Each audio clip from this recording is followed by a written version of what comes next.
ನಾರಾಯಣಸ್ವಾಮಿ ಕೇಂದ್ರ ಮಾಜಿ ಸಚಿವರು ಹಾಗೂ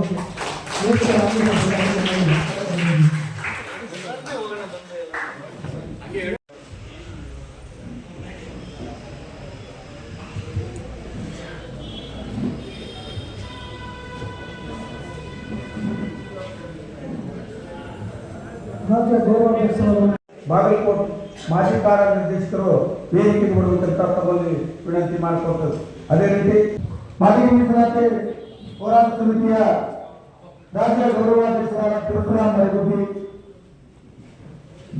ರಾಜ್ಯ ಪ್ರಧಾನ ಕಾರ್ಯದರ್ಶಿಯಾದ BA ಭಾನುಪ್ರಸಾದ್ ಅವರು, ಮುರುಗೇಶ್ ಕಂಬಣ್ಣ ಅವರು, ರಾಜ್ಯ ಅದೇ ರೀತಿ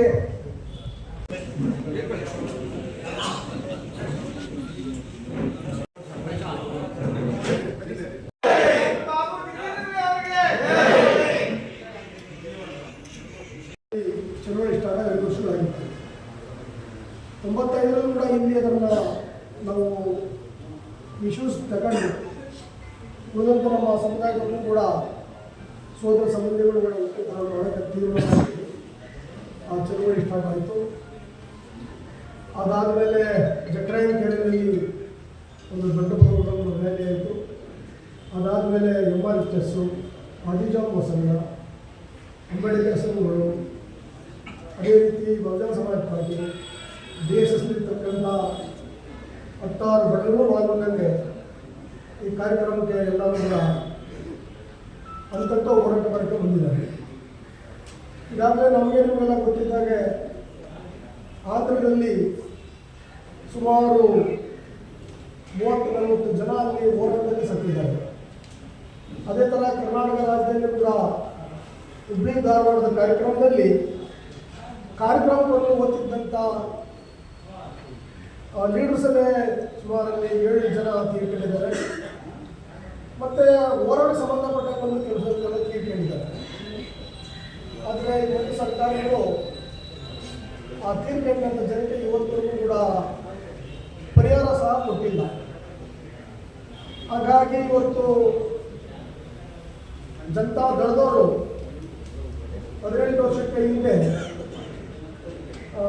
ಮ್ಯಾನಿಫೆಸ್ಟೋ ಸಪ್ಲಿಮೆಂಟ್ಸಲ್ಲಿ ಅಥವಾ BDS ಯಾವುದೇ ಬಂದರೂ ಕೂಡ ನಾವು ವಾಸಿಸ್ತಾರೆ ಅಂತ ಅರ್ಜಿ ಹಾಕ್ಕೊಂತಾರೆ.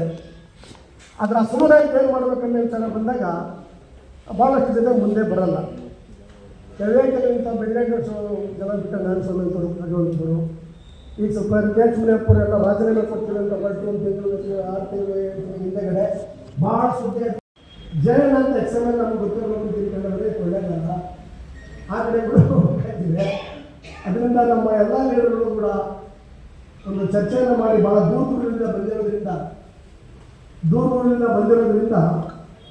ಒಂದೇನೋ ಒಂದು ತೀರ್ಮಾನ ತಗೊಳ್ಳಿ ಅಂತೆಲ್ಲ ಒಟ್ಟು ಸೇರಿ ನಾವು ಮಾಡೋಂತಕ್ಕಂಥ ಮಾತನ್ನು ಹೇಳಿ ನಮಗೆ ಉದ್ಘಾಟನೆ ಮಾಡೋದ್ರ ಜೊತೆಯಲ್ಲಿ ನಮ್ಮೆಲ್ಲ ನಾಯಕರ ಜೊತೆಯಲ್ಲಿ ಉದ್ಘಾಟನೆ ಮಾಡಿ 10 ನಿಮಿಷ ಮಾತಾಡೋಕ್ಕೆ ಅವಕಾಶ ಕೊಟ್ಟಂಥ ವೇದಿಕೆಯಲ್ಲಿರ್ತಕ್ಕಂಥ ಎಲ್ಲ ಹೋರಾಟಗಾರರು, ಮಾಜಿ ಮಂತ್ರಿಗಳು ಮತ್ತು ಮುಂದೆ ಬಂದಿರತಕ್ಕಂಥ ಹೋರಾಟಗಾರರು, ಕಂದಾಯ ಸೇವೆಗಳನ್ನು ತಪ್ಪಾಗಿ ತಿಳ್ಕೊಂಡು ಸರಿಯಾಗಿ ಜಾಸ್ತಿ ಹೇಳಿ ನನ್ನ ಮಾತನ್ನು ಮುಗಿಸ್ತೀನಿ. ಜೈ ಭೀಮ್, ಜೈ ಭಾರತ್, ಜೈ ಕಾಂಚನ, ಜೈ ಮಾರ್ಚಂದ್ರ ಮುನಿಯಪ್ಪ ಅವರಿಗೆ ಈ ವೇದಿಕೆ ಮುಖಾಂತರ ಧನ್ಯವಾದಗಳನ್ನು ಹೇಳುತ್ತಾ 2012ರಿಂದ ಮೌನಾಚರಣೆಯನ್ನು ಮುಂದುವರಿಸುವ ಕಾಲ ಮಾಡಿ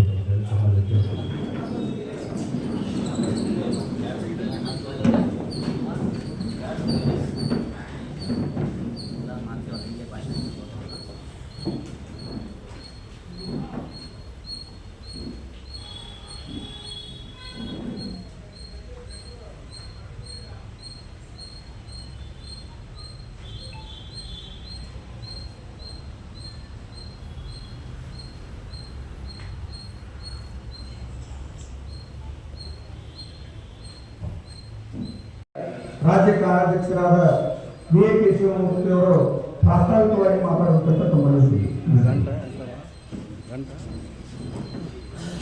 ಒಂದು ಕಡೆ ನಮ್ಮ ವಿಶ್ವ ಆದಿಜಾಂಬ ಸಂಘದ ರಾಜ್ಯಾಧ್ಯಕ್ಷರಾದ ಡಾಕ್ಟರ್ ಭೀಮರಾಜ್ ಅವರು ಬಂದಿದ್ದಾರೆ. ಅವರು ವೇದಿಕೆ ಬರಬೇಕು ಅಂತ ಕೋರ್ತಾ ಇದ್ದೀವಿ. ಬನ್ನಿ. ಸುಂದರ. ಹಾಗೆ ಲಕ್ಷ್ಮೀಯವರು ಬಂದಿರೋ ಹಿರಿಯರು, ಅವರು ಕೂಡ ವೇದಿಕೆ ಬರಬೇಕು ಅಂತ ಹೇಳ್ಕೊಳ್ತಾ ಇದ್ದೀವಿ. ಬಂಧುಗಳೇ, ನಾವು ಭಾಳ ಬೇಗ ಮಧ್ಯಾಹ್ನ ವೇಳೆಗೆ ಕಾರ್ಯಕ್ರಮ ಅನ್ಕೊಂಡಿದ್ವಿ. ಇವತ್ತು ಬಹಳ ಮುಖ್ಯವಾಗಿ ಯಾಕೆ ಈ ಡಿಸೆಂಬರ್ 11 ದಿನಾಚರಣೆ ಆಚರಣೆ ಮಾಡ್ತಾ ಇದ್ದೀವಿ ಅನ್ನೋದು ಕೂಡ ತಮ್ಮ ವಿಷಯಕ್ಕೆ ತಿಳಿಸ್ತಾ ಇದ್ವಿ. ಇವತ್ತು ನಮ್ಮ ವೇದಿಕೆ ಮೇಲೆ ಹಿರಿಯ ರಾಜಕಾರಣಿಗಳಾದ ಏನು ಅರಣ್ಯ ಬಂದಿದೆ, ಅವರು ಕೂಡ ಸ್ವಾಗತಿಸ್ತಾ, ಹಾಗೆ ನಿಮ್ಮ ಎಲ್ಲರ ಮೆಚ್ಚಿನ ಯಾವುದೇ ರಾಜಕೀಯ ಪಕ್ಷದಲ್ಲಿರ್ತಕ್ಕಂಥವ್ರು ನಾವು ರಾಜೀನಾಮೆ ಕೊಟ್ಟಿಲ್ಲ. ಇವತ್ತು ನಾವೆಲ್ಲರೂ ಕೂಡ ಏನು ಬಯಸ್ತಾ ಇದ್ದೀವಿ ಅಂತಂದ್ರೆ, ರಾಜಕೀಯ ಪಕ್ಷ ಆಡಳಿತ ಪಕ್ಷದಲ್ಲಿರೋ ರಾಜೀನಾಮೆ ಕೊಟ್ಕೊಂಡಪ್ಪ, ರಾಜೀನಾಮೆ ಕೊಟ್ಟು ಬಂದ್ರೆ ನಾವು ನಮ್ಮ ಜನಾಂಗಕ್ಕೆ ರಾಜೀನಾಮೆ ಕೊಡಬೇಕು ಅಂತ ಬಹಳ ವರ್ಷಗಳಿಂದ ಮಾತಾಡ್ತಾ ಇದ್ದೀವಿ. ಆದರೆ ರಾಜೀನಾಮೆ ಕೊಟ್ಟು ಬಂದಂತ ನಮ್ಮ ಎದುರುಗಡೆ ಇದ್ದಾರೆ. 30 ವರ್ಷಗಳ ಕಾಲ ಬಹುಜನ ಸಮಾಜ ಪಕ್ಷವನ್ನು ಕಟ್ಟಿ ಬೆಳೆಸಿ ಅದಕ್ಕೆ ಏನೇನು ಬೇಕು ಆ ರೀತಿಯೂ ಆಲ್ ಇಂಡಿಯಾ ಲೆವೆಲಲ್ಲಿ ಸೇವೆ ಮಾಡಿದಂಥವ್ರು, ಅಷ್ಟು ಅಂದರೆ ಬಹಳ ಆತ್ಮೀಯವಾಗಿ ಕಟ್ಟಿದಂಥ ಆ ಪಕ್ಷನ ಒಳ ಮೀಸಲಾತಿಗೋಸ್ಕರ ತ್ಯಜಿಸಿ ಇವತ್ತು ವಾಸಂತ ಮುನಿಯಪ್ಪ ಅವರು ನಮ್ಮೊಟ್ಟಿಗೆ ಬಂದು ಸೇರಿಕೊಂಡಿದ್ದಾರೆ. ಅವ್ರಿಗೆ ನಿಜವಾಗ್ಲೂ ಎಲ್ಲರೂ ಕೂಡ ಹೃತ್ಪೂರ್ವವಾದ ಸಮುದಾಯದ ಪರವಾಗಿ ಧನ್ಯವಾದಗಳನ್ನು ಅರ್ಪಿಸಬೇಕು ಅಂತ ಬಂದಿದ್ದಾರೆ. ಆಮೇಲೆ ಬಹಳ ಮುಖ್ಯವಾಗಿ ನಮಗೆ ಹಿರಿಯ ಹೋರಾಟಗಾರರ ದಲಿತ ಚಳವಳಿಯಲ್ಲಿ ಬಹಳ ಹಿಂದಲಿಂದಲೂ ಕೂಡ ಪ್ರೊಫೆಸರ್ ಬಿ ಕೃಷ್ಣಪ್ಪ ಅವರ ಕಾಲದಲ್ಲೂ ಕೂಡ ಚಳವಳಿಯಲ್ಲಿ ತೊಡಗಿಸ್ಕೊಂಬಂತ ನಮ್ಮ ಎನ್ಮೂರ್ತಿ ಅವರು ಬಂದಿದ್ದಾರೆ ರಾಜ್ಯಾಧ್ಯಕ್ಷರು, ಅವರು ಕೂಡ ನಾವು ನಿರ್ಪೂರ್ವವಾದ ಸ್ವಾಗತವನ್ನು ಕೊಡ್ತಾ ಇದ್ದೀವಿ. ಹಾಗೆ ನಮ್ಮ DSS Gurumurthy professor B Krishnappa ಬಣ ಅವರು ಕೂಡ ಬಹಳ ದೊಡ್ಡ ಸಮೂಹ. ಅವರು ಗುರುಮೂರ್ತಿಯವರು ಬರೋಕ್ಕಾಗಿಲ್ಲ, ಕಾರ್ಯಕ್ರಮ ನಿಮಿತ್ತ ನನ್ನ ಪರವಾಗಿ ರಾಜ್ಯ ಸಂಘಟನಾ ಸಂಚಾಲಕರು ಕಳಿಸ್ತೀನಿ ಅಂತ ಹೇಳಿ ಹನುಮಂತಪ್ಪ ಕಾಕೂರು ಅವರು ವಿಚಾರಗಳನ್ನು ಮಂಡನೆ ಮಾಡ್ತಾರೆ. ಯಾವ ರೀತಿ ನಾವು ಟೆಕ್ನಿಕಲ್ ಗೈಡ್ಲೈನ್ಸ್ ಯಾವ ರೀತಿ ಮಾಡಬೇಕು ನಾವು ಒಂದೊಂದೇ ಕಾರ್ಯಕ್ರಮನ ನಮ್ಮ ಸೆಕೆಂಡ್ ಲೈನ್ ಲೀಡರ್ಸ್ಗೆ ಪುಷ್ ಮಾಡ್ತಾ ಇದ್ರು, ಸೆಕೆಂಡ್ ಲೈನ್ ಲೀಡರ್ಶಿಪ್ಪನ್ನು ಪುಷ್ ಮಾಡ್ತಾ ಇದ್ರು. ಬಟ್ ಯಾಕಂದರೆ ನಮ್ಮ ಆದಮೇಲೆ ನಂತರ ಅದನ್ನು ಬರ್ಬೋದು. ಹಾಗೆ ಈಗ ಮುಂದಿನ ಚಳವಳಿಗಳು ಕೂಡ ರೂಪಿಸ್ತಾ ಇದ್ದಾರೆ. ಆ ಚಳವಳಿಗಳಿಗೆ ನಾವೆಲ್ಲರೂ ಕೂಡ ಕೈ ಜೋಡಿಸಬೇಕಾಗಿದೆ. ಅದನ್ನು ಹೇಳ್ತಾ ಎಲ್ರಿಗೂ ಕೂಡ ಇಲ್ಲಿರ್ತಕ್ಕಂಥ ಮಾದಿಗ ಬಂಧುಗಳು, ಮಾದಿಗ ಹೋರಾಟಗಾರರು ಮತ್ತು ಮಾದಿಗ ಹಿರಿಯರು, ಮಾದಿಗ ನಾಯಕರು, ಮುಖಂಡರು ಎಲ್ಲರಿಗೂ ಕೂಡ ವಂದಿಸ್ತಾ ನನ್ನ ಪ್ರಾಸ್ತಾವಿಕ ಭಾಷಣ ಧನ್ಯವಾದ. ಹೋರಾಟಗಳು ಮತ್ತು ಸಮಾಜ ಅನುಭವಿಸುತ್ತಿದ್ದ ಸಂಕಷ್ಟಗಳು, ಒಂದು ವರ್ಗ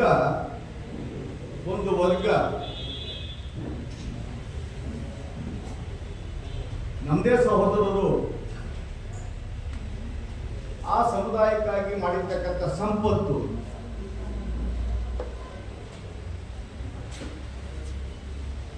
ಅದರ ಒಂದು ಭಾಗವಾದಂಥ ನಮಗೆ ಇವತ್ತಿಗೂ ಭಿಕ್ಷಾಪಾತ್ರೆ. ಬಹಳ ದಾಖಲೆಗಳ ಸಮೇತ ಮುನಿಯಪ್ಪನವ್ರು ಹೇಳಿದ್ರು, ನಾವ್ಯಾರು ಇನ್ನೂ ಎಚ್ಚೆತ್ಕೊಳ್ಳಿಲ್ಲ ಆ ಪದದ ಬಗ್ಗೆ. ಹೌದಾ, ಇಷ್ಟು ಮಾಡ್ಕೊಂಡಿದ್ದಾರ? ಅದ್ರ ನಮ್ದೇನು, ನಾವು ಎಲ್ಲಿದ್ದೀವಿ?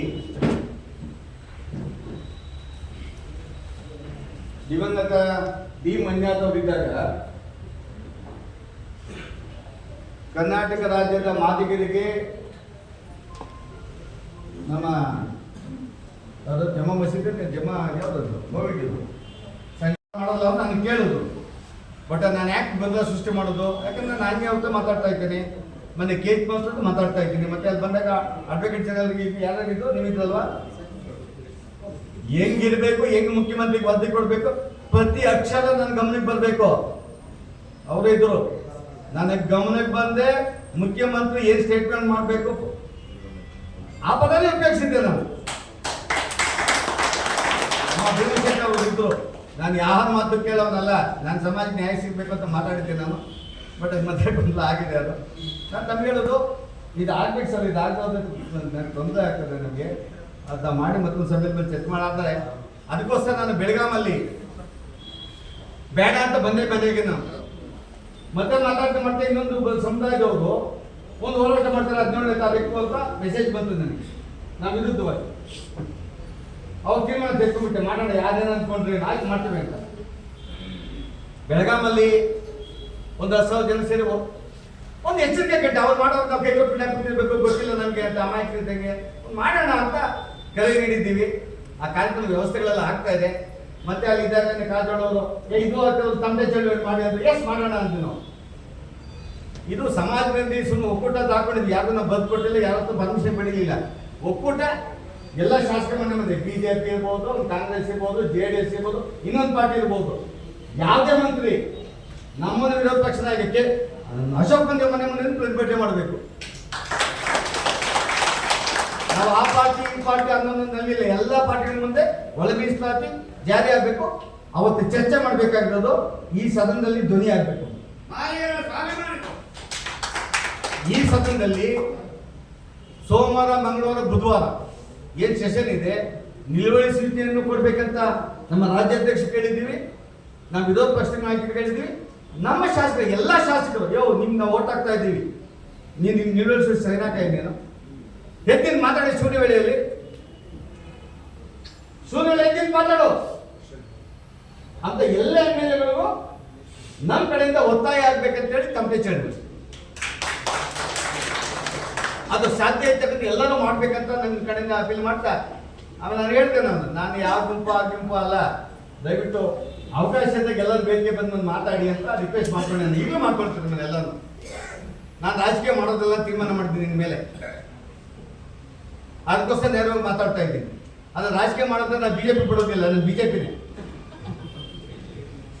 ಆದರೆ ನನ್ನ ಸಮಾಜದ ವೇದಿಕೆಯಲ್ಲಿ ಇದ್ದಾಗ ಆ BJPನ ಅಲ್ಲಿ ಬಿಟ್ಟು ಬಂದಿದ್ದೀನಿ,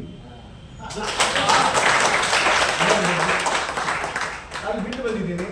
ಮಾದಿಗರ ಮಗನಾಗಿ ದಯವಿಟ್ಟು ಇವತ್ತು ಇಷ್ಟು ಸಂಘಟನೆಯಲ್ಲಿ ಅನೇಕ ಕಾರ್ಯಕ್ರಮ ನೋಡಿದ್ದೀನಿ. ನಿಮ್ಮ ಈ ಬದ್ಧತೆಗೆ, ನಿಮ್ಮ ಈ ಸಹಕಾರಕ್ಕೆ, ನಿಮ್ಮ ಮಾರ್ಗದರ್ಶಿ, ನಿಮ್ಮ ಉಪಸ್ಥಿತಿಗೆ ಪದೇ ಪದೇ ಹೇಳ್ತೀನಿ. ನಿಮ್ಮೆಲ್ಲ ಪಾದಗಳು ಹೊಂದಿಸಿ ಭವಿಷ್ಯದಲ್ಲಿ ಈ ರೀತಿ ಎಲ್ಲ ರೀತಿ ಮುಂದಾಗಿ ಮುಕ್ತ ಚರ್ಚೆ ಮಾಡೋಣ, ಹೋರಾಟಕ್ಕೆ ಮುಕ್ತವಾಗಿ ಎಲ್ಲ ಸಾಮೂಹಿಕವಾದ ತೀರ್ಮಾನ ತೆಗೆದುಕೊಳ್ಳೋಣ. ಅದರ್ವೈಸ್ ಇನ್ನು 2 ತಿಂಗಳು ಆಗಲಿಲ್ಲ ಅಂದರೆ ಯಾವ ರೀತಿ ಜಸ್ಟಿಸ್ ಸದಾಶಿವ ಅವರಿಗೆ 18 ವರ್ಷ ತೆಗೆದುಕೊಂಡು ಹೋದ್ರು ಸರ್, SM ಕೃಷ್ಣ ಆವಾಗಿಂದ ಲೆಕ್ಕ ಹಾಕ, ಆವತ್ತಿನ ಇವತ್ತಿನ ಲೆಕ್ಕ ಹಾಕು. SM ಕೃಷ್ಣ ಮಾಡಿದ್ದಲ್ವಾ, ಆವತ್ತಿನ ಇವತ್ತು 18 ವರ್ಷ ಅದು ಲೆಕ್ಕ ಹಾಕ್ಬೇಕು. 19 ವರ್ಷ ನಾಳೆ ಏನು ತಕ್ಷಣ ಮತ್ತೆ ಮುಂದೆ ಬರ್ತದಲ್ವಾ, 2 ತಿಂಗಳು ಎಷ್ಟು ವರ್ಷ ಆಗ್ಬೋದಂತ. ಈ 2 ತಿಂಗಳಲ್ಲಿ ಮಾಡಲಿಲ್ಲ, ನಾನು ಇದ್ರ ಜೊತೆ ಚರ್ಚೆ ಮಾಡಿದೆ ಮುಖ್ಯವಾಗಿ. ಎಲ್ಲದಕ್ಕೂ ತಯಾರಂತ ನನ್ನೇ ತಾನೇ ಮಾಡಿಬಿಟ್ಟಿದ್ರು. ಬೇಡ, ಸ್ವಲ್ಪ ಮಾತಾಡೋಣ, ಇದು ಸಮಾಧಾನವಾಗಿದ್ದು ಅಂತ ಇಬ್ಬರು ಸಮಾಧಾನ ಮಾಡಿದ್ದಾರೆ. ಆಮೇಲೆ ಕುತ್ಕೊಂತೀವಿ, ಎಲ್ಲದಕ್ಕೂ ರೆಡಿ ಆಗೋಣ, ನಮ್ಮ ನ್ಯಾಯವನ್ನು ನಮ್ಮ ಪಡೆಯೋಣ. ಯಾಕಂತ ಗೊತ್ತಿಲ್ಲ, 1/8/2024 28/10 ಅವರು ಕ್ಯಾಬಿನೆಟ್ ಡಿಸಿಷನ್ ತಗೊಳ್ಳೋವರೆಗೆ ಲೆಕ್ಕ ಹಾಕಿದ್ರೆ ಸರಿ ಸುಮಾರು 3 ತಿಂಗಳಾಗಿತ್ತು, 2 ತಿಂಗಳಾಗಿತ್ತು, 8, 9 ಎಕ್ಸಾಕ್ಟ್ 3 ಮಂತ್ಸ್.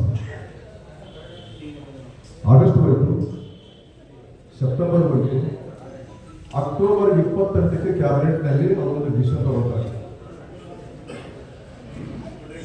3 ತಿಂಗಳು ಕಾಂಗ್ರೆಸ್ ಸರ್ಕಾರದವರು